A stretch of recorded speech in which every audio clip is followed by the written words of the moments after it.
There is something necessary for everything we have discussed so far. We must be willing to be corrected. The fear of the Lord is the beginning of wisdom. If I approach God already certain that He cannot require anything that threatens my comfort, security, reputation, possessions, or way of life, I am not coming to learn. I am coming to negotiate. Wisdom begins when God is allowed to contradict me, trembling at His word. God says in Isaiah that He looks to the one who is humble and contrite in spirit and who trembles at His word. This is different from mastering Scripture.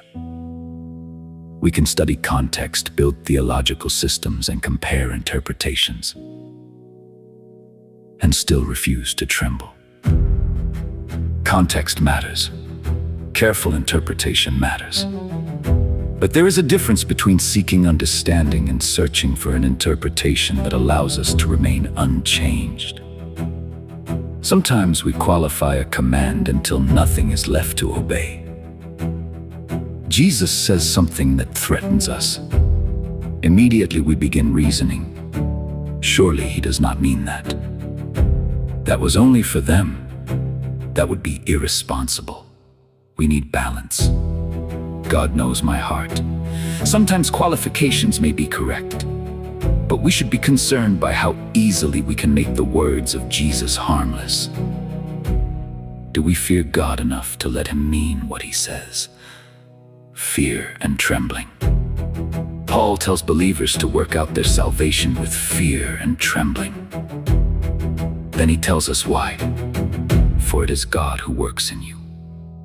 Fear and trembling is not frantic self-salvation. It is recognizing whose hands we are in. God Himself is working within us, illuminating, correcting, purifying, transforming. His work in us should not be treated casually. When He exposes something, we listen. When He corrects us, we become teachable. When His word collides with something we treasure, we do not immediately protect the treasure. We bow. When truth becomes negotiable, the danger is rarely that Christians openly reject Jesus. We can preserve the language of obedience while removing its cost. We can turn radical commands into reasonable principles. Take up your cross becomes live responsibly. Do not worry about tomorrow. Become secure tomorrow wisely. Sell your possessions and give to the poor. Becomes remember to be generous. You cannot serve God in money. Becomes keep God first and money second. But Jesus did not come merely to rearrange our priorities within the same life everyone else is pursuing. He calls us into another kingdom. And kingdoms require allegiance. The cost of being teachable. Correction becomes difficult when obedience threatens something we love. Our money, our reputation, our theology, our traditions, our security, even our understanding of a responsible Christian life.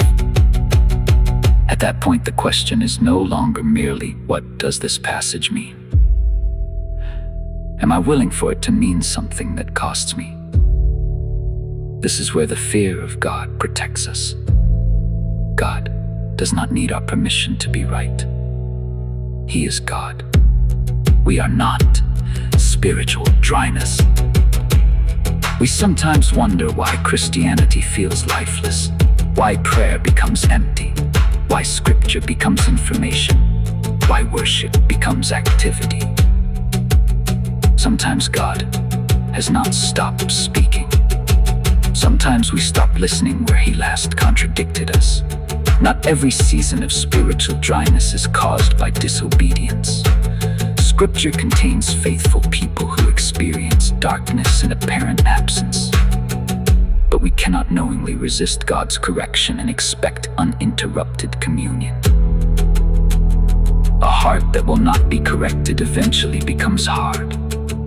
then we may compensate with more activity, theology, programs, arguments, and religious productivity, while wondering where the life went. The fear of the Lord brings us back. Search me, teach me, correct me. Whatever I have misunderstood, show me.